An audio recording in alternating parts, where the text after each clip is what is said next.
പ്രാരബ്ധ വിഘ്നങ്ങളെ വാരണം ചെയ്തിടുവാൻ ആവോളം വന്ദിക്കും നീ.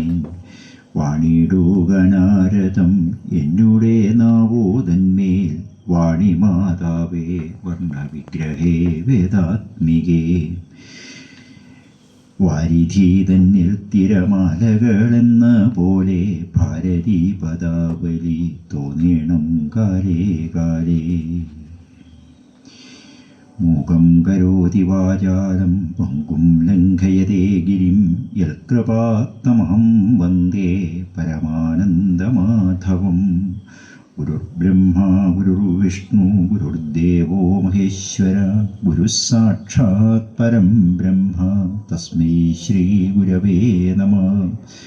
സർവസ്വരൂപേ സർവേശേ സർവശക്തിസമന്വിതേ ഭയേഭ്യത്രാഹി നോ ദേവി ദുർഗേ ദേവി നമോസ്തുതേ. കാളി കാളി മഹാകാളി ഭദ്രകാളി നമോസ്തുതേ.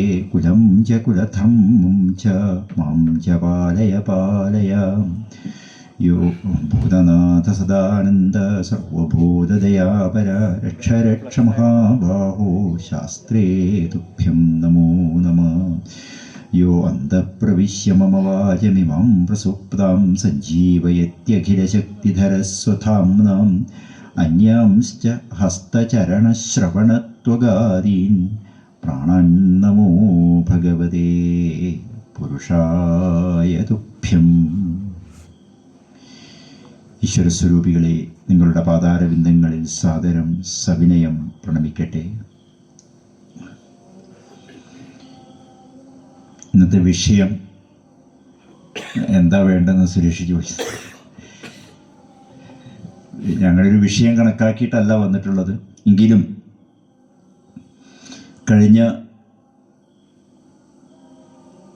തവണ ഞാൻ ഇവിടെ വന്ന് നടത്തിയിട്ടുള്ള പ്രഭാഷണം മനീഷാ പഞ്ചകമായിരുന്നു.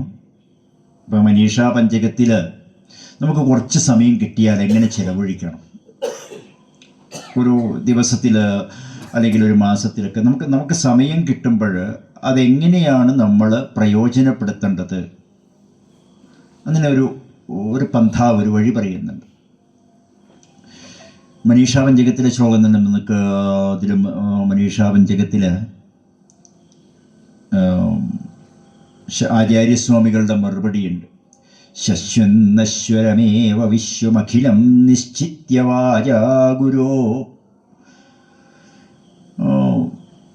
ഈ പ്രപഞ്ചം മുഴുവനും ശശ്വന്നശ്വരമേവ നശിക്കുന്നതാണ് എന്ന ബോധത്തോടുകൂടെ എങ്ങനെ വാചാ ഗുരോഹോ, ഇതുപോലുള്ള സത്സംഗങ്ങളിൽ നിന്നും നമ്മൾ വായിക്കുന്ന ഗ്രന്ഥങ്ങളിൽ നിന്നും ഒക്കെ തന്നെ ഈ പ്രപഞ്ചത്തിൻ്റെ നശ്വരതയെക്കുറിച്ചിട്ട് നമ്മൾ നല്ലവണ്ണം നിശ്ചയിക്കുക.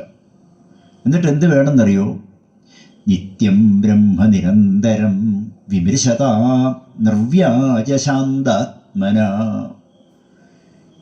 ഈ നാനാത്വത്തിന് കാരണമായിട്ടുള്ള നിത്യം ബ്രഹ്മ നിരന്തരം ഇടതടവില്ലാതെ കണ്ട് ഈ കാണുന്ന വൈവിധ്യങ്ങൾ മുഴുവനും നിലനിൽക്കുവാൻ കാരണമായിട്ടുള്ള ശക്തി എന്താണോ അതിനെ നിർവ്യാജശാന്താത്മന, വ്യാജം ഉണ്ടാവാൻ പാടില്ല, കള്ളത്തരങ്ങളോ മോട്ടീവോ ഒന്നും തന്നെ അതിനുണ്ടാവാൻ പാടില്ല, മനസ്സ് ശാന്തവുമാവണം.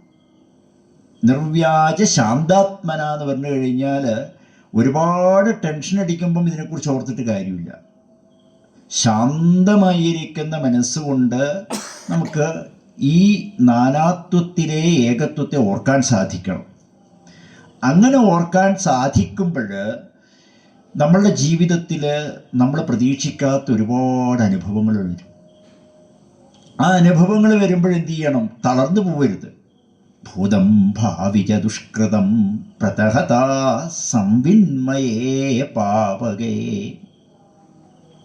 അതിനെ മുഴുവനും വേണ്ടതുപോലെ ഭൂതത്തെയും ഭാവിയെയും വേണ്ടതുപോലെ ചിന്ത ചെയ്തിട്ട് ഇല്ലാതെ കണ്ടാക്കണം. എന്നിട്ടോ പ്രാരബ്ധായ സമർപ്പിതാം സമർപ്പിതം സ്വവപു, പ്രാരബ്ധത്തിനായിക്കൊണ്ട് ശരീരത്തിന് വിട്ടുകൊടുക്കണം. ഇത്യേഷ മനീഷ മമ. ഇത് ഞാനൊന്ന് ജസ്റ്റ് ഒന്ന് ഒരു ചെറിയൊരു ഉദാഹരണം പറഞ്ഞ് അവിടെ നിർത്തുകയാണ് ചെയ്തത്. ഒരു തോക്കിൻ്റെയൊക്കെ ഒരു ഉണ്ടയുടെയൊക്കെ ഉദാഹരണം പറഞ്ഞിട്ട് പ്രാരബ്ധം ആഗാമി സഞ്ചിതം എന്നൊക്കെ പറഞ്ഞ് നിർത്തുകയാണ് ചെയ്തത്. ഇത് നമുക്കൊന്ന് വിചിന്തനം ചെയ്യാം. ഇതിൻ്റെ തുടർച്ചയായിക്കോട്ടെ. ഇന്നത്തെ വിഷയം ഭാഗവതമായിട്ടായിരുന്നു അല്ലേ പറഞ്ഞത്? ഇന്നലെ ഉള്ളവരൊക്കെ എന്താ പറഞ്ഞത്? അതാണ് പറഞ്ഞത്. ഭാഗവതം പറയാം, ഒരു കഥയൊക്കെ പറയാം. ഇത് മുഴുവനും ഇതാക്കണമെന്നില്ല. കാരണം എന്താണെന്നറിയോ, ഋഷികൾ ഈ ഭർതൃഹരി എന്ന് പറഞ്ഞിട്ട് ഒരു ആചാര്യനുണ്ട് നമുക്ക്. ഈ ഭർതൃഹരി ഒരുപാട് ശ്ലോകങ്ങൾ എഴുതിയിട്ടുണ്ട്. നീതിശതകം എന്നാണ് പേര്. ഭർതൃഹരിയുടെ നീതിശതകം ഏകദേശം 100 ശ്ലോകങ്ങൾ എഴുതിയിട്ടുണ്ട്. അതിൽ പലതും നമ്മളുടെ ജീവിതത്തിൽ പഠിക്കേണ്ടതല്ല, പകർത്തേണ്ടതാണ്. പഠിച്ചാൽ പോരാ, പകർത്തണം. അതിലൊരു ശ്ലോകം എന്താ പറയണമെന്നറിയോ? ശ്ലോകേന വാ തദർത്ഥേന കാലോ ഗച്ഛതി ധീമതാം. എങ്ങനെയാണ് കാലം മുന്നോട്ട് കൊണ്ടുപോകേണ്ടത്? ഒരു ശ്ലോകം കിട്ടിയാൽ മതി. അത്രയും വേണ്ടെന്ന് പറയുന്നത്. തദർത്ഥേന, ഒരു ശ്ലോകത്തിൻ്റെ പകുതി കിട്ടിയാൽ ഒരു ദിവസം കഴിയാം. അപ്പം നമ്മൾ എങ്ങനെ ചിന്തിക്കണം? അതാണ് ഞാൻ നേരത്തെ പറഞ്ഞത്. നമ്മളുടെ സമയം എങ്ങനെ ചെലവഴിക്കണം ചോദിച്ചു കഴിഞ്ഞാൽ, നമുക്ക് സാധിക്കുമെങ്കിൽ നിങ്ങൾ പേപ്പർ വായിക്കാണ്ടിരുന്നാൽ നിങ്ങൾക്ക് അത്രയും സമാധാനം കിട്ടും. നിങ്ങൾ ചിന്തിക്കുന്നത് എന്താ വെച്ചാൽ, പേപ്പറെല്ലാം വായിച്ചിട്ട് രാവിലെ തന്നെ നാട്ടുകാരുടെ കുത്തിക്കൊന്നതും കുത്തിക്കൊല്ലാത്തതും കട്ടതും പിടിച്ചതും എല്ലാം അറിയണമെന്നാണ്. നിങ്ങൾ സത്യം, ഞാൻ ഒരു നെഗറ്റീവായിട്ട് പറയല്ല കേട്ടോ. നിങ്ങൾ ഒരു മാസം നിങ്ങൾ പേപ്പർ വായിക്കില്ല എന്നൊന്ന് തീരുമാനിച്ചാട്ടെ. നിങ്ങളുടെ മനസ്സ് ശുദ്ധമാവും, ശാന്തമാവും. രാഷ്ട്രീയത്തിൽ പ്രവർത്തിക്കുന്നവരോടല്ല ഞാൻ പറയുന്നത്, അവർക്കെല്ലാം കാര്യങ്ങളൊക്കെ അറിയണമായിരിക്കും. ഒന്നുമില്ലാത്തൊരു വീട്ടമ്മയെ സംബന്ധിച്ച്, ഒരു ഗൃഹസ്ഥനെ സംബന്ധിച്ച് ഇത് അറിഞ്ഞിട്ട് എന്താ കാര്യം? അത് അറിയുമ്പോഴുള്ള വിഷയം എന്താണെന്നറിയോ? നമ്മൾ ജസ്റ്റ് ഒന്ന് ആലോചിച്ച് നോക്കുക. എൻ്റെ നാട്ടിൽ ഒരാൾ കട്ടു എന്ന് പറഞ്ഞു വിചാരിക്കുക. എൻ്റെ നാട്ടിൽ തൊട്ടടുത്തുള്ള ഒരു വീട്ടിൽ ഒരു കളവ് നടന്നു. ഞാൻ പേടിക്കണം. കാരണം എന്താ? നാളെ എൻ്റെ വീട്ടിൽ കയറുമോ? ഇതിപ്പോൾ അങ്ങനെയല്ല. അമേരിക്കയിൽ ഒരു കളവ് നടന്നു പറഞ്ഞാൽ നമുക്ക് പേടിയാ. അങ്ങനെയുള്ളൂ. അപ്പം നമ്മുടെ വീട്ടിൽ വരുമോ? നമ്മുടെ നാട്ടിലേ വരില്ല, നമ്മുടെ രാജ്യത്തെ വരില്ലെങ്കിൽ പോലും ഉള്ളിലെവിടെയോ ഒരു ഭയം. ഈ ഭയം ഒരു ഫയലായിട്ട് നമ്മൾ സൂക്ഷിക്കുക. ഇത് മാത്രമാണോ? ഇത്തരത്തിൽ മാത്രമൊന്നുമല്ല. ഒരു ഉദാഹരണം കൂടെ പറഞ്ഞു തരാം. നമ്മൾ അറിവ് നേടണം എന്ന് എഴുതിയിട്ട് പലരും ഒരുപാട് പുസ്തകങ്ങൾ വായിച്ചു ഇല്ലേ? അതിലേറ്റവും അധികം പുസ്തകം വായിക്കുന്നത് ഈ ആരോഗ്യ മാസിക എന്നൊരു സാധനമുണ്ട്. ഉള്ള അസുഖത്തെക്കുറിച്ച് മുഴുവനായിട്ട് കൊടുക്കും. എന്തിനാ ഇത് പഠിക്കുന്നത്? ഇത് പഠിച്ചുകൊണ്ട് ഇപ്പം നിങ്ങൾക്ക് എന്താ ഗുണം? ഒരു ഗുണവുമില്ല. പക്ഷെ എന്നാലും അസുഖത്തെക്കുറിച്ച് നമുക്ക് അറിയണ്ടേ? ഇത് നമ്മുടെ ജീവിതത്തിൽ ചിലപ്പോൾ വന്നിട്ടേ ഇല്ലെങ്കിലും നമ്മളെന്താ ചിന്തിക്കുക അറിയോ? വരുവേ ഇല്ലാന്ന് വിചാരിക്കുക. എന്നാലും നമ്മളെന്താ ചിന്തിക്കുക അറിയോ? അയ്യോ അങ്ങനെ. ഈ ആരോഗ്യ മാസിക പോലുള്ള പുസ്തകങ്ങൾ വായിച്ചിട്ട് നമ്മൾ അത് കഴിക്കാൻ പാടില്ല, ഇത് കഴിക്കാൻ പാടില്ല, അങ്ങോട്ട് നോക്കാൻ പാടില്ല, ഇങ്ങോട്ട്. എന്തിന്? നമ്മളുടെ ഭഗവാൻ പറയുന്നത് നിങ്ങളുടെ പ്രാരബ്ധത്തിന് നിങ്ങൾ വിട്ടുകൊടുത്തേ. എന്തോ വന്നോട്ടെ.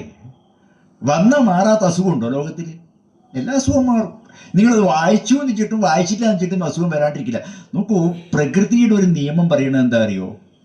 നിങ്ങൾക്ക് രോഗത്തെക്കുറിച്ച് അറിയാത്തത് കൊണ്ടാണോ അസുഖം വരുന്നതെന്ന്. പിന്നെ ഡോക്ടർമാർക്ക് ആർക്കും അസുഖം വരാൻ പാടില്ല. വരുമോ? അവർക്ക് രോഗത്തിനെ കുറിച്ച് നല്ല ധാരണയുണ്ടല്ലോ, നേഴ്സുമാർക്ക്. ഇനി പോട്ടെ, ചിലർ പറയാ അല്ല അത് ഡോക്ടർമാർക്ക് എല്ലാ അസുഖവും കാര്യങ്ങളൊന്നും അറിയില്ലോ. ചില ഡോക്ടർമാർ ചില വിഷയത്തിൽ സ്പെഷ്യലൈസ് ചെയ്തിട്ട് അതേ അസുഖം വന്നിട്ട് മരിക്കുകയും ചെയ്യും. ഒന്ന് ആലോചിച്ച് നോക്കിയിട്ട്. അയാൾ അതിൽ സ്പെഷ്യലൈസ് ചെയ്ത ആളാണ്. അപ്പൊ എന്തുകൊണ്ടാണ് അങ്ങനെ വരുന്നത്? പ്രാരബ്ധായ സമർപ്പിതം സ്വവപൂ. ഋഷികൾ പറയുന്നത് നിങ്ങൾക്ക് അറിവില്ലാത്തത് കൊണ്ടല്ല അസുഖം വരുന്നത്, ശരീരമുള്ളത് കൊണ്ടാ. ശരീരം എന്ന് പറഞ്ഞു കഴിഞ്ഞാൽ തന്നെ നശിക്കുന്നത് എന്നാണ് അതിനർത്ഥം. ശീര്യത്തെ അനേന ശരീര. കുറേശ്ശെയായിട്ട് ശീര്യത എന്ന് പറഞ്ഞാൽ ക്ഷയിക്കുക. ഇങ്ങനെ കുറേശ്ശെ ഇല്ലാതെ കണ്ടാവുന്ന സാധനമാണ് ശരീരം. അല്ലാന്ന് ആർക്കെങ്കിലും പറയാൻ പറ്റുമോ? അല്ല, എൻ്റെ ശരീരം മാത്രം ഇങ്ങനെ വയസ്സ് കൂടുന്തോറും ഓജസ് കൂടി വരുമോ? അങ്ങനെ ഉണ്ടാവും? അതില്ല. ഒരു പരിധി വരെ വരും. അത് കഴിഞ്ഞാലോ ഡൗൺ ഡൗൺ ഡൗൺ ഡൗൺ അല്ലേ? അപ്പൊ ശരീരത്തിൻ്റെ സ്വഭാവം രോഗഗ്രസ്തമാണ് ശരീരം. രോഗഗ്രസ്തം എന്ന് പറഞ്ഞു കഴിഞ്ഞാൽ ശരീരമുണ്ട്, ഞാൻ 80 വയസ്സായി, ഇന്നേ വരെ തിരുമേനി ഒരു മരുന്ന് കഴിച്ചിട്ടില്ല, ആശുപത്രിയിൽ പോയിട്ടില്ല. നിങ്ങൾ മഹാഭാഗ്യവാനാണ്. അല്ലാണ്ട് ശരീരമുള്ളത് കൊണ്ട് നിങ്ങൾക്ക് അസുഖം വരില്ല എന്നല്ല അർത്ഥം. ബാക്കിയുള്ളവർക്കെല്ലാം എല്ലാവർക്കും അസുഖം വരും. വന്നിട്ടില്ലെങ്കിൽ, മരുന്ന് കഴിച്ചിട്ടില്ലെങ്കിൽ, നിങ്ങളുടെ ഈ ജീവിതത്തിൻ്റെ ഇത്രയും കാലത്തിനിടയിൽ നിങ്ങൾ അതൊന്നും ചെയ്തിട്ടില്ലെങ്കിൽ മഹാഭാഗ്യം നിങ്ങൾക്കുണ്ടെന്നാണ്. അതല്ലാതെ കണ്ട് ശരീരത്തിന് രോഗം വരില്ല എന്ന് പറയാനേ പറ്റില്ല. പിന്നെയോ അടുത്തത്, ആരുടെയെങ്കിലും ശരീരം, നമ്മൾ പല എന്തൊക്കെ ധാരണകൾ വെക്കുകയാണ്. ഒരു ശരീരവും ഇവിടെ സ്ഥായിയായിട്ട് നിൽക്കില്ല. ഒരു ശരീരവും നിൽക്കില്ല. അങ്ങനെ നിൽക്കുമായിരുന്നു എങ്കിൽ ശ്രീകൃഷ്ണൻ്റെ ശരീരം നിൽക്കണ്ടേ? ശ്രീരാമൻ്റെ ശരീരം നിൽക്കണ്ടേ? എത്രയോ ദിവ്യന്മാരായിട്ടുള്ള ഋഷികളുണ്ട്. അഗസ്ത്യൻ, വ്യാസൻ, ഇല്ലേ, പുലസ്ത്യൻ, പുലഹൻ എന്നൊക്കെ പറഞ്ഞിട്ട് സപ്തർഷികൾ മുഴുവനുണ്ട്. എത്രയോ ഇന്ന് കാണുന്ന ഈ ദിവ്യത്വം നമ്മൾ സിദ്ധി നേടി എന്നൊക്കെ പറയുന്ന സായിബാബയോ അല്ലെങ്കിൽ അമൃതാനന്ദമയോ രവിശങ്കറിനെയോ ഒക്കെ പോലുള്ളതിനേക്കാളൊക്കെ എത്രയോ മുകളിൽ നിൽക്കുന്നവരാണ് ഋഷികൾ മുഴുവനും. ഇവരുടെയൊക്കെ ശരീരപ്പുണ്ടോ? ഒന്നുമില്ലല്ലോ, എല്ലാം പോയില്ലേ. ഇനി അതും വേണ്ട. നമ്മുടെ ഒരു കവയത്രി ഉണ്ടല്ലോ, സമർത്ഥനായ സീസറും പ്രസിദ്ധനായ ഹോമറും സമത്വമറ്റ സോളമൻ തുടങ്ങിയുള്ള വിജ്ഞരും അമർന്നുപോയി. അല്ലേ? ആരായുള്ളത്? ലോകം മുഴുവൻ കീഴടക്കിയെന്ന് പറഞ്ഞാൽ അലക്സാണ്ടറും പോയി. ഇത്രയും മഹാത്മാക്കൾ മുഴുവനും പോയെങ്കിൽ, സനാതനധർമ്മത്തിൻ്റെ ഋഷികൾ, പിന്നെ ഈശ്വരതുല്യരായിട്ടുള്ളവർ പോയെങ്കിൽ, അള്ളാഹു പോയെങ്കിൽ, അവരുടെ മതത്തിലുള്ള ഏതെങ്കിലും ദിവ്യന്മാരായിട്ടുള്ള ഫക്കീറുകൾ പോയെങ്കിൽ ആർക്കും ഇവിടെ ജീവിക്കാൻ പറ്റും? എല്ലാവരുടെ അവസ്ഥ ഇതാണ്. ശരീരം ഒരാൾക്കും ഇനിയിപ്പോൾ ചിലർ പറയുന്നത് എന്താ അറിയോ, ഇതങ്ങ് മരിച്ചു കഴിഞ്ഞാൽ വേല കുറേ സ്വർണവും മാനിയും ഇതെല്ലാം ഇട്ടിട്ട് പിരമിഡിൻ്റെ ഉള്ളിൽ കൊണ്ടാക്കുക. എന്ത്, ഈ പിരമിഡേ പോകൂലേ? അതേ പോവും, നശിച്ചു. ഇപ്പം നിൽക്കുന്നത് ചിലപ്പം ഒരു 10,000 വർഷം കൂടി അധികം ആ പിരമിഡിൻ്റെ ഉള്ളിൽ കിടക്കുകയായിരിക്കും. അത് കഴിഞ്ഞാൽ അതും നശിച്ചു പോകും. സനാതനധർമ്മം പറയണത് നിങ്ങളുടെ ഈ ശരീരത്തിനെ കുറിച്ച്. മൈക്കിൾ ജാക്സൺ എന്ന് പറഞ്ഞു കേട്ടിട്ടില്ലേ? ഈ മൈക്കിൾ ജാക്സൺ എന്താണെന്നറിയോ, അദ്ദേഹം ധരിച്ചത് ഒരു 5000 വർഷം ജീവിക്കാൻ പറ്റുമെന്ന് എഴുതിയിട്ട് കൂടെ തന്നെ ഒരു ഡോക്ടറെയൊക്കെ കൊണ്ട് നടക്കുന്നതാണ്. മരുന്നും ഡോക്ടറെയൊക്കെ കൊണ്ട് ശരീരം ഇത്രയധികം സംരക്ഷിക്കണം എന്ന് ആഗ്രഹിച്ച ഒരു മനുഷ്യൻ വേറെയില്ല. 50 വയസ്സ് തയ്ച്ചിട്ടില്ല, അതിന് പോയി. നമ്മുടെ നാട്ടിൽ പറയുന്നത് കള്ളു കുടിക്കാൻ പാടില്ല, കള്ളു കുടിച്ചാൽ ശരീരം പോകും. എൻ്റെ നാട്ടിൽ കള്ളു സ്ഥിരം കുടിക്കുന്നവനാണ് 106 വയസ്സ് ഇപ്പോഴും ഉണ്ട്. കള്ളു കുടിച്ചോണ്ട് നിങ്ങൾ മരിക്കാനൊന്നും പോകുന്നില്ല. വ്യക്തമായ എന്നോട് എനിക്ക് ഈ മൂത്രകൃഷത്തിൻ്റെ വിഷയം വന്നു കഴിഞ്ഞപ്പോൾ ഡോക്ടർ കാണിച്ചപ്പോൾ, തിരുമേനി ഞാൻ കുറ്റം പറയല്ല, തിരുമേനി കൃത്യമായിട്ട് ഒരു ഗ്ലാസ് കള്ള് ദിവസവും കുടിച്ചിട്ടുണ്ടെങ്കിൽ, തെങ്ങും കള്ള് കുടിച്ചിട്ടുണ്ടെങ്കിൽ ഇത്തരത്തിലുള്ള അസുഖം മുഴുവൻ പോകും. വെറുതെ നമ്മൾ ഓരോ തെറ്റായ ധാരണകൾ കൊണ്ട് നടക്കുകയാണ്. നമുക്ക് ആവശ്യമുള്ളതേ നമുക്ക് അറിയണ്ടു. അതുകൊണ്ട് പഠിക്കണ്ട എന്നല്ല പറയണത്. ജീവിതത്തിൽ നിങ്ങൾക്ക് നല്ല ജോലി കിട്ടാനും ഒക്കെ പഠിപ്പിച്ചോളൂ. ആവശ്യമില്ലാത്ത വാർത്തകൾ ഒരുപാട് ഭയത്തിന് കാരണമാവും. ഞാൻ ബന്ധപ്പെടുന്നൊരു മേഖലയാണ് തച്ചുശാസ്ത്രം. അമ്പലത്തിൻ്റെ വീടിൻ്റെയൊക്കെ കണക്ക് കൊടുക്കുക, കാര്യങ്ങൾ കൊടുക്കുകയൊക്കെ. ഇന്ന് നിങ്ങൾ നോക്കിക്കോളൂ. ഇപ്പം ഞാനൊക്കെ വളർന്നതുണ്ടല്ലോ 8 കെട്ട് 4 കെട്ടൊക്കെ ഉള്ള തറവാട്ടിലാണ്. ഇപ്പോഴും എൻ്റെ വീട് പഴയ 8 കെട്ടുള്ള വീടാണ്. ഏകദേശം 280 വർഷത്തെ പഴക്കം ഞാൻ താമസിക്കുന്ന വീട് തന്നെയുണ്ട്. എന്ന് പറഞ്ഞാൽ വിശാലമായ നടുമിറ്റം, മിറ്റം, എറയം. ഇന്ന് 5 സെൻറ്റിൻ്റെ ഉള്ളിൽ വെക്കുന്ന വീട് പോലും എന്താ ചെയ്യുക അറിയോ? നിങ്ങൾ ഒട്ടുമിക്ക വീട് നാളെ നിങ്ങൾ പോയി നോക്കിക്കോളൂ. നാളെ മുതൽ നിങ്ങൾ ശ്രദ്ധിച്ചാൽ മതി, എല്ലാ സിറ്റ് ഔട്ടും ഗ്രിൽസ് ഇട്ടിട്ടുണ്ടാവും. എന്തിനാ ഈ ഗ്രിൽസ് ഇടുന്നത്? സിറ്റ് ഔട്ടല്ലേ? ആരും പുറത്തുനിന്ന് വന്ന് കയറി ഇരിക്കാനുള്ള സാധനമാണ്. പേടിയാ. കാരണം രാത്രി സിറ്റ് ഔട്ടിൽ പോലും ഒറ്റയ്ക്ക് ഇരിക്കാൻ പേടിയാ പലർക്കും. എന്നിട്ട് എന്താ പറയുക, വീടുണ്ടാക്കുമ്പോൾ എന്താ പറയുക അറിയോ? അല്ല, ജനൽ വേണം, 3 കള്ളി ജനൽ വേണം, 4 കള്ളി വേണം. ഏതെങ്കിലും ജനൽ നിങ്ങൾ തുറന്നിട്ട് കണ്ടിട്ടുണ്ടോ? പകല് പോലും തുറന്നിടില്ല. കാരണം എന്താ വെച്ചാൽ പകല് തുറന്നിട്ട് ഇവരെന്താ പറയാലോ, അല്ല കള്ളം കയ്യോട്ട് ഇട്ടെടുത്താലോ, പിന്നെ എന്തിനാണോ നീ ജനൽ വെച്ചത്? പകലും തുറക്കൂല, രാത്രി എന്തായാലും തുറക്കൂല, കാരണം കിടന്നുറങ്ങുമ്പോൾ ദ്രോഹിക്കുമ്പോൾ പേടിച്ചിട്ട്. എന്നാൽ പകലെങ്ങും തുറന്നിട്ടൂടെ? പകലും തുറന്നിടൂല, പിന്നെ എന്തിനാ ജനൽ വെച്ചത്? അതിനുള്ള വായുവും കിടക്കൂല, വെളിച്ചവും കിടക്കൂല. വെളിച്ചം ചിലപ്പം പുറമ്പെന്നുണ്ടെങ്കിൽ കർട്ടൻ ഇട്ടിട്ടില്ലെങ്കിൽ ഉള്ളിൽ വെളിച്ചം കിട്ടുമായിരിക്കും. പേടിയാ. ധൈര്യപൂർവം ഈ കക്കൂസൊക്കെ വരുന്നതിന് മുമ്പ് നമ്മൾ സാധാരണ എന്താ പറയുക, പുറമ്പോക്ക് പോവാന്നാ പറയുക, അല്ലെ വെളി പോവാന്നാ പറയുക. എത്ര ആൾക്ക് ഇന്ന് രാത്രിയിൽ ധൈര്യപൂർവം, പുരുഷന്മാരില്ലാത്തൊരു വീട്ടിൽ എത്ര ലേഡീസ് പുറത്തിറങ്ങി ധൈര്യപൂർവ്വം മൂത്രമൊഴിച്ച് വരും? പേടിയാ. കാരണം എന്താ? അതുകൊണ്ട് തന്നെ അടുക്കളയിൽ പ്രത്യേകിച്ച് ബെഡ്റൂമിനോട് ചേർന്ന് അറ്റാച്ച് കക്കൂസ് ഇല്ലെങ്കിൽ അങ്ങനെയൊരു എന്ത് ചെയ്യാൻ പാടില്ല, പെർമിഷൻ പോലും ഗവൺമെൻറ് കൊടുക്കാത്തത് അതുകൊണ്ടാണ്. വെറും ശുദ്ധി വേണ്ട എന്നല്ല പറയുന്നത്, വൃത്തിയുടെ ഭാഗം കൂടിയാണ്. പക്ഷെ അതിനുമപ്പുറത്ത് നമ്മൾ അവിടുന്ന് ഒക്കെയുള്ള വാർത്തകൾ കേട്ടിട്ട് പേടിക്കുക. നമുക്ക് ആവശ്യമുള്ളത് മാത്രം അറിയാൻ നമ്മൾ ശ്രമിക്കുക. അല്ലാത്തത് എന്തോ നടന്നോട്ടെ, നമുക്കിത് മുഴുവൻ അറിഞ്ഞിട്ട് ഇപ്പം എന്താ കാര്യം? അറിയേണ്ടവർ ചെയ്യണേ. ഞാൻ പറഞ്ഞു, പൊതുപ്രവർത്തനത്തിന് നിൽക്കുന്നവർ നിങ്ങൾ ചെയ്തോളൂ, ചെയ്യണ്ട. ഇനി അതും പോട്ടെ, ഈ പേപ്പർ കൊണ്ടുവരാണ്ടെന്നാൽ തന്നെ പകുതി സമാധാനം. കാരണം എന്താ, നിങ്ങൾക്ക് അത്യാവശ്യം അറിയേണ്ട വാർത്ത മുഴുവൻ മൊബൈലിൽ കിട്ടും. പിന്നെ ഇതങ്ങനെയല്ല. കാരണം ഈ പേപ്പർ, ചിലർക്കെല്ലാം പേപ്പർ എടുത്തിട്ട് കക്കൂസിൽ പോയി ഈ മുഴുവൻ വായിച്ചാലേ തൃപ്തിയാവും. അതിൻ്റെ A to Z ഇവൻ എഴുതിയിട്ടുള്ള ഒന്നിത്. രണ്ടാമത്തേത് ചാനൽ ചർച്ച എന്ന് പറയുന്ന സാധനങ്ങൾ കേൾക്കാനേ പാടില്ല. ഏറ്റവും അപകടം പിടിച്ച സാധനമായത്. കാരണം എന്താ, നമുക്ക് പ്രത്യേകിച്ച് ആരെക്കുറിച്ച്, ഇപ്പം പിണറായി വിജയനെ കുറിച്ചിട്ടായാലും നിങ്ങൾ നരേന്ദ്രമോദിനെ കുറിച്ചിട്ടായാലും എൻ്റെ വീട്ടിലേക്ക് ഇവർ രണ്ടാളും വരാൻ പോകുന്നില്ല. പിന്നെ കണ്ടോൻ പറയുന്ന അഭിപ്രായത്തിൽ ഞാൻ എന്തിനാണ് ഇവരെ കുറിച്ച് വിലയിരുത്തുന്നത്? ആരോ പറയുന്ന അഭിപ്രായം വെച്ചിട്ട് ഇവൻ നല്ലതാണ്, ഇവൻ മോശമാണ്, ഞാൻ എന്തിനോടോ വിലയിരുത്തുന്നത്? ഒരു പക്ഷേ ഇതിൽ ആരാണ് എനിക്ക് ഗുണമെന്ന് ആരറിയും? നമുക്ക് ആവശ്യമുള്ളതേ നമ്മളുടെ മനസ്സിൽ വെക്കാവൂ. ഏറ്റവും വലിയ അപകടം എന്താണെന്ന് അറിയോ? നമ്മൾ വായിച്ചാൽ, കേട്ടാൽ ഇത് നമ്മുടെ ഉള്ളിലും കയറിക്കൂടും. അതാണ് ഏറ്റവും വലിയ അപകടം. ഇനി അങ്ങനെ വരുമ്പോഴും, ഇനി അതല്ല, കാലത്തിൻ്റെ ഒരു ഗതിയാണ്, നമുക്കിതെല്ലാം ചെയ്തേ മതിയാവും. ശരി, ഓക്കെ, നിങ്ങൾ അങ്ങനെ ചെയ്തോളൂ. അങ്ങനെ ചെയ്യുമ്പോൾ എങ്ങനെ ജീവിക്കണം എന്നാണെങ്കിൽ, ഒരു അരമണിക്കൂർ, 24 മണിക്കൂറുള്ളതിൽ ഒരമണിക്കൂർ ഈ പ്രകൃതിയുടെ സത്യത്തെക്കുറിച്ചൊന്ന് ഓർക്കാൻ. നിത്യം ബ്രഹ്മ നിരന്തരം വിമർശത എന്നാണ് പറഞ്ഞിട്ടുള്ളത്.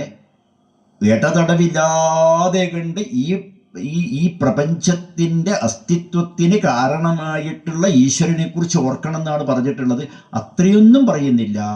ഒരമണിക്കൂറെങ്കിലും നിങ്ങൾ ഈ ഒരു ഈശ്വര തത്വം, ഈശ്വര തത്വം എന്നും പറയണ്ട, ഈശ്വരൻ എന്നുള്ള പേര് പറയുമ്പോൾ ചിലർക്ക് ഉൾക്കൊള്ളാൻ പറ്റിയെന്ന് വരില്ല. ഈ പ്രപഞ്ചത്തിൻ്റെ നാനാത്വത്തിന് കാരണമായിട്ടുള്ള ഏകത്വത്തെക്കുറിച്ച് ഒന്ന് ഓർക്കുക. അങ്ങനെ ദിവസവും നിങ്ങൾ ചെയ്യുന്നുണ്ടെങ്കിൽ നിങ്ങൾക്ക് ഇതിൽ നിന്ന് അറ്റാച്ച്മെൻറ്റ് വിടാൻ പറ്റും. അറ്റാച്ച്മെൻറ്റ് വിട്ടാലും മതി.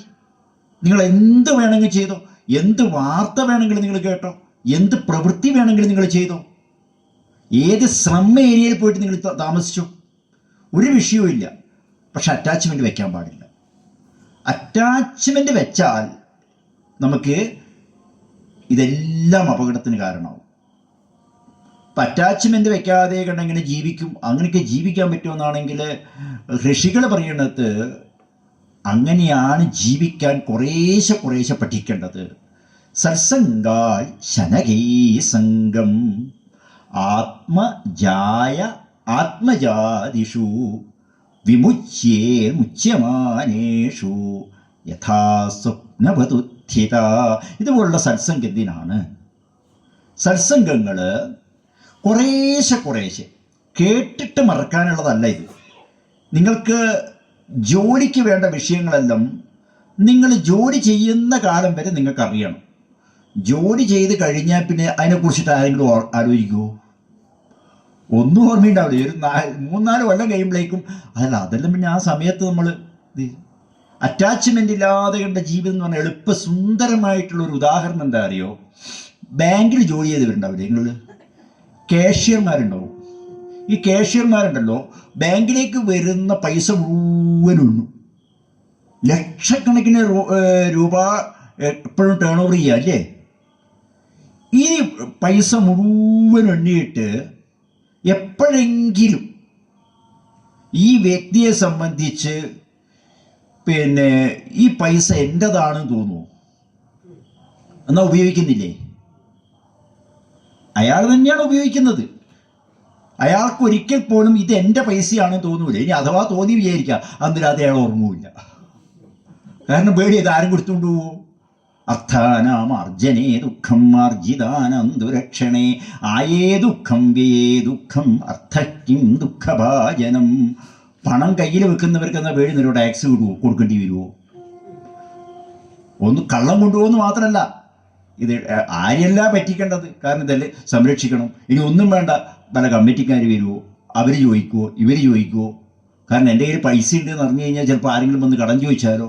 കൊടുക്കാണ്ടിരിക്കാൻ പറ്റുമോ? പലതരത്തിലുള്ള ടെൻഷൻ വിചാരിച്ചിട്ട് ഇവന് ഉറങ്ങുമില്ല. നേരെ മറിച്ചിട്ട് ഏതെങ്കിലും ക്യാഷ്യർ ഉറങ്ങാണ്ടിരിക്കുന്നുണ്ടോ? ഇല്ല. കാരണം അയാളുടെ അല്ല പൈസ, അയാളുടെ അല്ലാന്ന് അയാൾ മനസ്സുകൊണ്ട് അത് ഏതുപോലെ എന്ന് പറഞ്ഞാൽ ഒന്നും കൂടെ ഉദാഹരണം പറഞ്ഞാൽ നിങ്ങൾ വലിയ കമ്പനികളുടെ പിന്നെ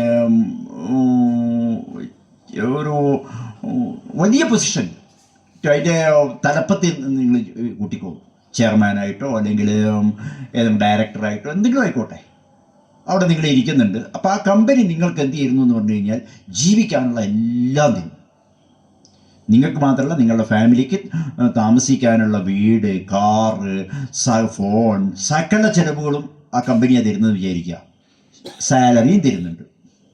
ആ വീട് നിങ്ങൾ ഉപയോഗിക്കും, ആ കാർ നിങ്ങൾ ഉപയോഗിക്കും, അതുപോലെ തന്നെ എല്ലാ ഫെസിലിറ്റിയും നിങ്ങൾ ഉപയോഗിക്കും. ഉപയോഗിച്ച് കഴിയുമ്പം നിങ്ങളുടെ വീട് എവിടെയാണെന്ന് ചോദിച്ചാൽ ഇന്നേക്കില്ലാന്ന് പറയും. നിങ്ങളുടെ പിന്നെ കാറാണെന്ന് വെച്ചാൽ അതേ കാറാണെന്ന് പറയും. ഇതെൻ്റെ ഡ്രൈവറാണെന്ന് പറയും. ഒക്കെ ചെയ്യും. റിസൈൻ ചെയ്ത് പിറ്റേ ദിവസം പറയുമോ? ഇതെല്ലാം കൊടുക്കണം. അപ്പം ഇത്രയും ദിവസം അത് എൻ്റേതായിരുന്നു. ഇതുപോലെയുള്ളൂ ജീവിതം എന്ന് പറയുന്നത്. നമ്മളുടെ ജീവിതവും അറ്റാച്ച്മെൻറ്റ് വെക്കേണ്ട. നിങ്ങൾ അറ്റാച്ച്മെൻറ്റ് വെച്ചാലുള്ള വിഷയം എന്താ പറയുക? ഇപ്പോൾ ഒരു ഉദാഹരണം പറഞ്ഞുതരാം. ഒരു വാടകയ്ക്ക് നിങ്ങളൊരു വീട്ടിൽ താമസിക്കുക. അറ്റാച്ച്മെൻറ്റ് വെച്ചാലും ജീവിതത്തിൽ നമ്മൾ ചെയ്യേണ്ടതാണ്. അപ്പോൾ വാടകയ്ക്ക് നിങ്ങളൊരു വീട്ടിൽ താമസിക്കുന്ന സമയത്ത് ചെറിയ ചോർച്ച.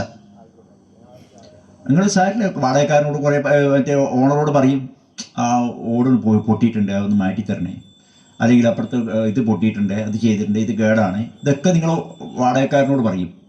ഇനി അഥവാ വാടകക്കാരനോടല്ല, ഓണറോട് പറയും. ഓണർ മാറ്റിയിട്ടില്ലെങ്കിലും നമ്മൾ മാറ്റാനൊന്നും പോവില്ല. കാരണം അതങ്ങനെ ഇല്ലെങ്കിൽ തീരെ താമസിക്കാൻ പറ്റിയില്ലെങ്കിൽ എന്ത് ചെയ്യും? നമ്മളത് വേണ്ടാന്ന് വെക്കും അല്ലേ? നേരെ മറിച്ച് ആ ഓണർ പറയാന്ന്, നാളെ പോയി നിങ്ങളതാ വീട് എന്ന് പറഞ്ഞാലോ,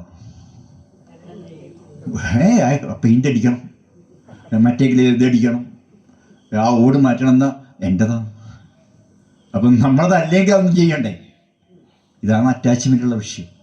എൻ്റെതെന്ന് തോന്നുമ്പോഴേക്കും ഇതിന് മുഴുവൻ നല്ല വൃത്തിയായിട്ട് നിർത്തണം, അങ്ങനെ ചെയ്യണം, ഇങ്ങനെ ചെയ്യണം. അത് എൻ്റെതല്ലെങ്കിലോ, ഞാനാണ് അവിടെ താമസിക്കുന്നത് വെച്ചാൽ എനിക്കൊരു വിഷയമില്ല.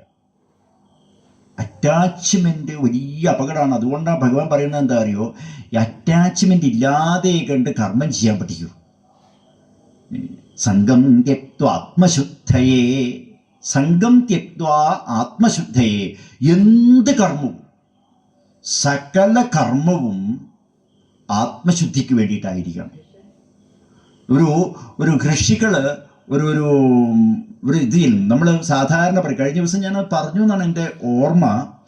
ലോകത്തിൽ എന്തിനു വേണ്ടിയാണ് നമ്മൾ കർമ്മം ചെയ്യുന്നത്?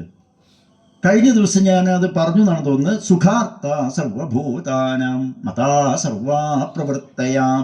എല്ലാവരും സുഖത്തിന് വേണ്ടിയാണ് കർമ്മം ചെയ്യുന്നത്. ആരും ദുഃഖത്തിന് വേണ്ടി ഒരു കർമ്മവും ചെയ്യില്ല.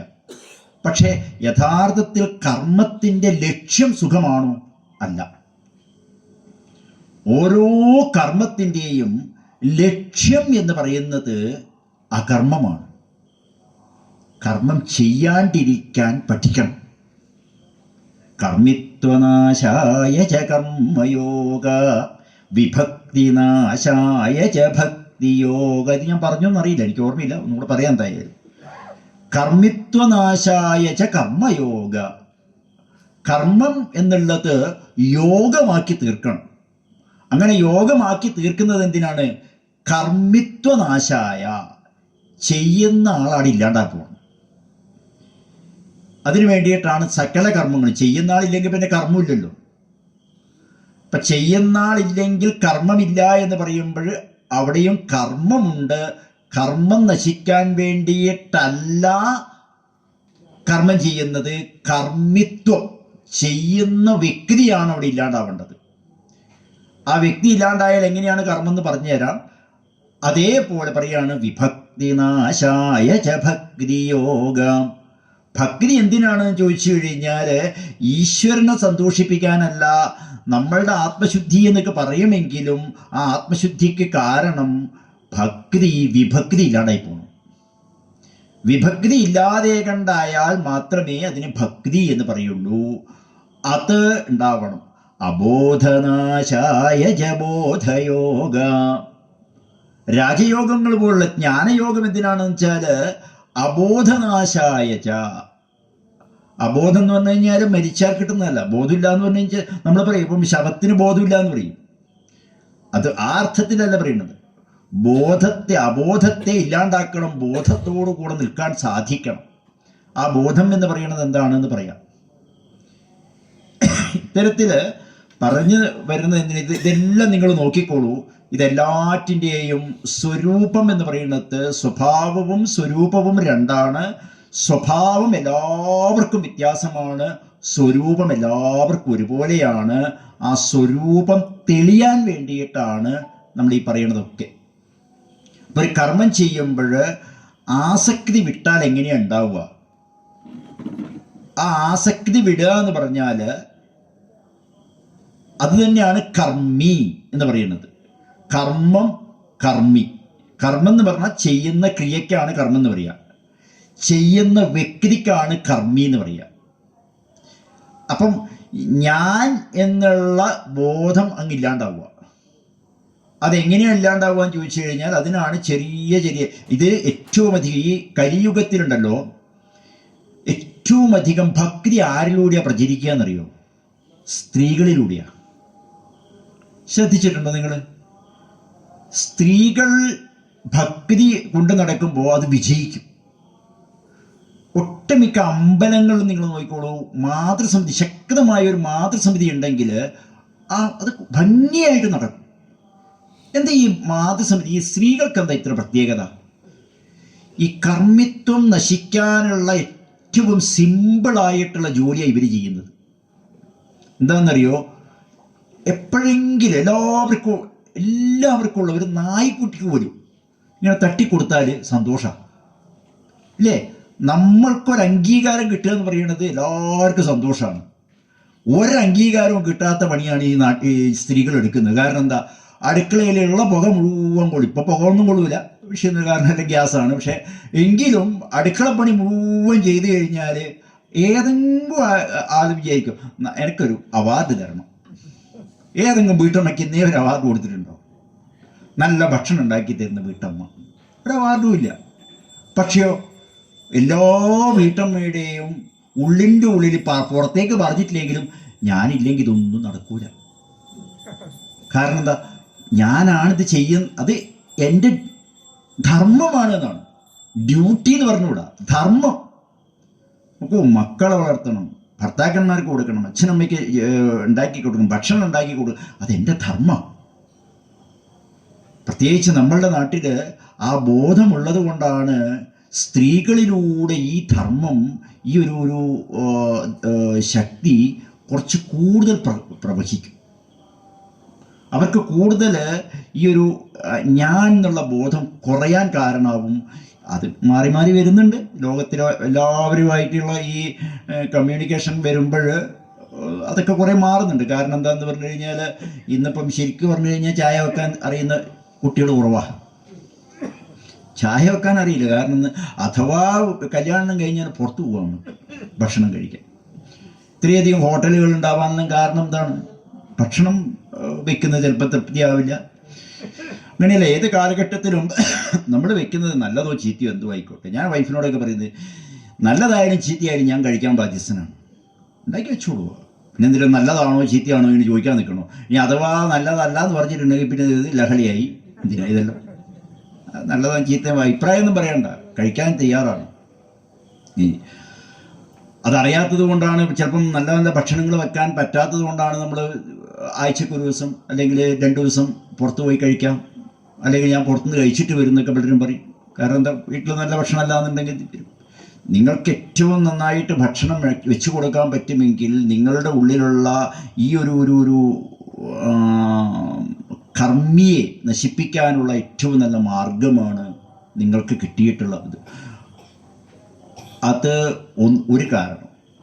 2, കർമ്മിത്വം എന്നുള്ളത് ഭഗവാൻ പറയുന്നത് എന്താ അറിയോ? നിങ്ങൾ എന്ത് വികാരം വേണമെങ്കിലും ഈശ്വരനോട് വെച്ചോ. നാട്ടുകാരോട് വെച്ചാൽ ചിലപ്പോൾ നിങ്ങൾക്ക് തല്ലുകിട്ടിയെന്ന് വരും. ഈശ്വരനോട് എന്ത് വികാരം വെച്ചാലും ഒരു കുഴപ്പമില്ല എന്നാണ്. മയ്യാസക്ത മനഃ പാർത്ഥ, ഭഗവാൻ പറയുന്നത് എന്നോട് ആസക്തി വെച്ചോ. എന്നോട് ആസക്തി വെക്കുമ്പോൾ എന്താണ്? ആ ആസക്തി ഈശ്വരനോടായതുകൊണ്ട് നിങ്ങൾക്ക് അപകടം വരില്ല. പക്ഷേ അതും കളയണം. ഈശ്വരനോടുള്ള ആസക്തിയും ലാസ്റ്റ് കളയണം, ഇല്ലെങ്കിൽ അതും അപകടമായി പോകും. ശ്രീരാമകൃഷ്ണ പരമഹംസർ എന്താ പറഞ്ഞറിയോ? ശ്രീരാമകൃഷ്ണ പരമഹംസയ്ക്ക് അദ്വൈത ബോധം ഉണ്ടാവണം.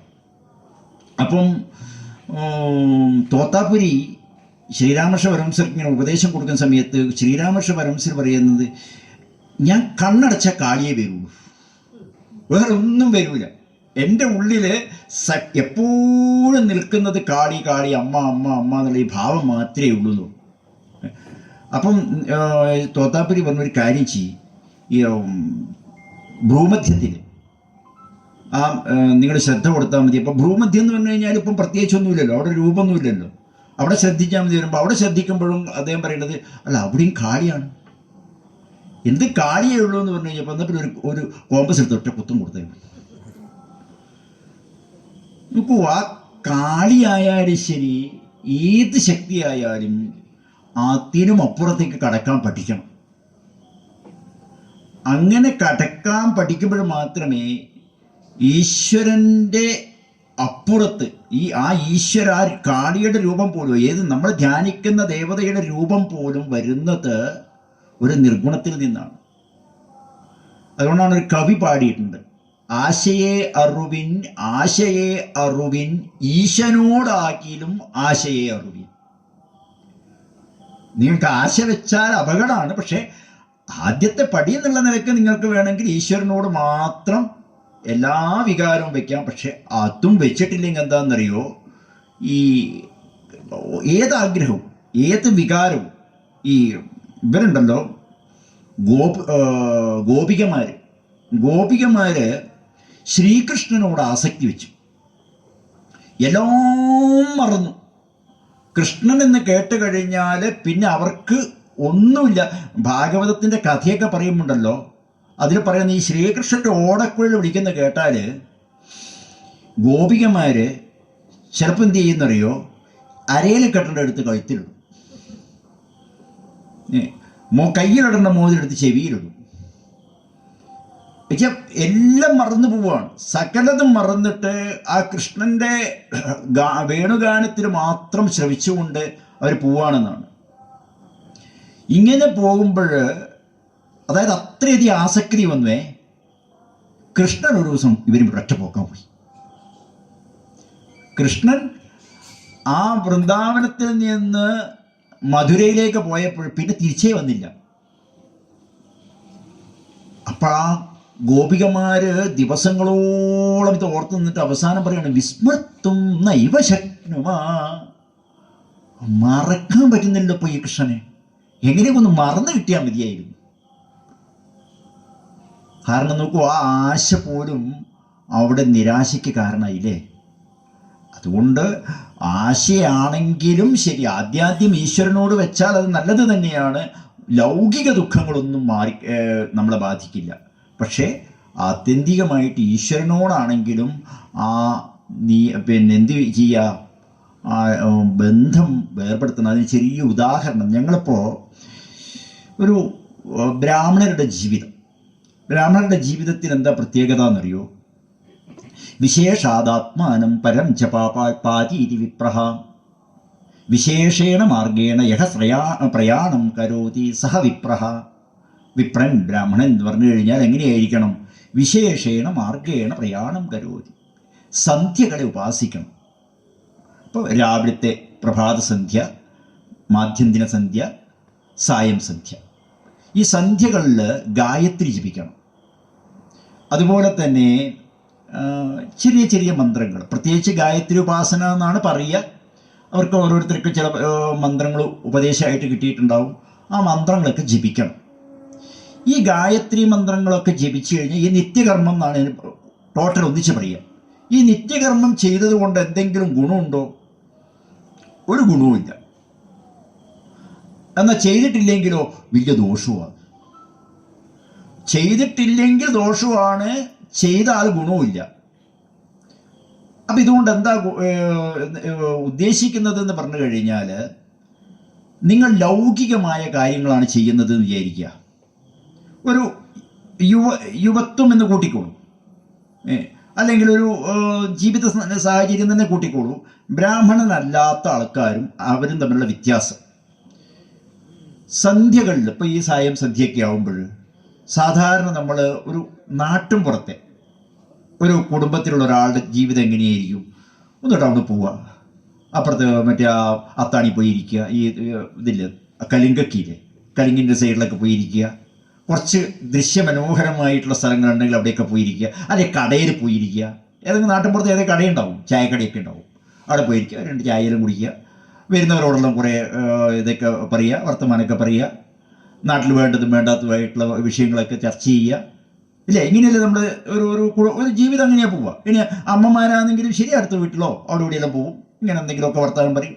ഒന്നുമില്ലെങ്കിൽ തൊട്ടപ്പുറത്തെ വീട്ടിലെ പെണ്ണുങ്ങളുമായിട്ട് ഇങ്ങനെ എന്തെങ്കിലും കുശുമ്പെല്ലാം പറഞ്ഞുകൊണ്ട് ഇങ്ങനെ ജീവിതം കഴിയും. ഇല്ലേ? ഇതിൽ നിന്ന് ഭിന്നമായിട്ട് ഒരു നമ്പൂരിയാണെങ്കിൽ എങ്ങനെ ജീവിക്കണം? വൈകുന്നേരം അമ്പലത്തിൽ പോകണം, രാവിലെ അമ്പലത്തിൽ പോകണം, ഇല്ലേ? മധ്യാഹ്നത്തിലാണ് കിട്ടുക, അന്നേരം കിടന്നുറങ്ങുമ്പോഴാണ്. ഇതാണ് ഒരു ശരാശരി ബ്രാഹ്മണന്റെ, അല്ലെങ്കിൽ ബ്രാഹ്മണ്യം സംരക്ഷിച്ചു കൊണ്ട് ജീവിക്കുന്ന നമ്പൂരിയുടെ, ജോലി ചെയ്യുന്ന നമ്പൂരിൻ്റെ അല്ല പറയണത്. ഈ ബ്രാഹ്മണ്യം സംരക്ഷിച്ചു കൊണ്ട് ജീവിക്കുന്നവരെ സംബന്ധിച്ചിടത്തോളം 2 സന്ധ്യക്കും ഒന്നും ചെയ്യാൻ പറ്റില്ല. കാരണം എന്താ? അമ്പലത്തിൽ പോകണം. പിന്നെ കിട്ടുന്ന സമയമാണ് ഏതെങ്കിലും നമ്പൂരിയോട് ഞാൻ തന്നെ എത്രയോ പറഞ്ഞതല്ല, നമുക്ക് ഈ ഒഴിവ് കിട്ടുന്ന സമയത്ത് കിടന്നുറങ്ങണം. പ്രത്യേകിച്ച് സുരേഷ് അയ്യോ 12 മണി വരെ അമ്പലത്തിൽ വെക്കണം, പിന്നെ എടിയാളൊന്നും ചെയ്യാൻ പറ്റുമോ? ദേവസ്വം ബോർഡിൻ്റെ നിയമം എങ്ങനെയാണ്? 12 മണി വരെ. ചൊവ്വ അമ്പലത്തിൽ ഞാൻ പറഞ്ഞു 11 മണി വരെ ആക്കിയാൽ പോരെ, എൻ്റെ നാണ്ടി അടച്ചുകൂടെ? അല്ല, 12 മണി വരെ. ഒട്ടുമിക്ക അമ്പലങ്ങളിലും ഈ 12 മണി വരെ ആക്കുകയാണ് നിൽക്കുന്നത്. നിന്ന് കഴിഞ്ഞാൽ പിന്നെ വൈകുന്നേരം 5 മണിക്ക് തുറക്കണം. പിന്നെ ഇതിൻ്റെ ഇടയിൽ എന്ത് ചെയ്യാനാണ്?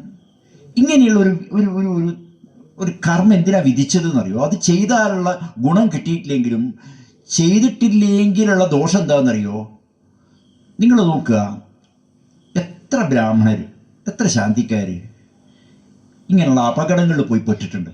എപ്പോഴും പോയി നിങ്ങൾ വാർത്ത, ചില അത്യാഗ്രഹികളായിട്ടുള്ളവർ ചിലപ്പം അത് കിട്ടൂ ഇത് കിട്ടൂ എന്നൊക്കെ പറഞ്ഞിട്ടുണ്ടാവുകയെ. അങ്ങനെയുള്ളതല്ല പറയുന്നത്. നിങ്ങളൊരു സാമാന്യം ഒരു ആനുപാതികമായിട്ട് നിങ്ങൾ എടുത്ത് നോക്കിയിട്ടുണ്ടെങ്കിൽ ഒരു കള്ളത്തരത്തിലും പോയിട്ടുണ്ടാവില്ല. ഒരു സമൂഹത്തിൽ മറ്റുള്ളവർക്കുണ്ടാകുന്നതായ ദോഷങ്ങൾ ഇവരെ അധികം ബാധിക്കുന്നില്ല. എന്തുകൊണ്ട് ബാധിക്കുന്നില്ല? അതിൽ ഇടപെടാനുള്ള സമയം കിട്ടണ്ട. ഇടപെടാൻ സമയം കിട്ടിയാലല്ലേ ഇത് ബാധിക്കുള്ളൂ. അങ്ങനെയുള്ള ഒരു ജീവിതം നിങ്ങൾ എന്തിനാണ് ഈശ്വരൻ ഇങ്ങനെ ഒരു ജീവിതം നിങ്ങൾ ചെയ്യണം? ഇത് നമ്പൂരിമാർക്ക് മാത്രമല്ല, എല്ലാവരും ചെയ്യണം എന്നാണ് പറയുന്നത്.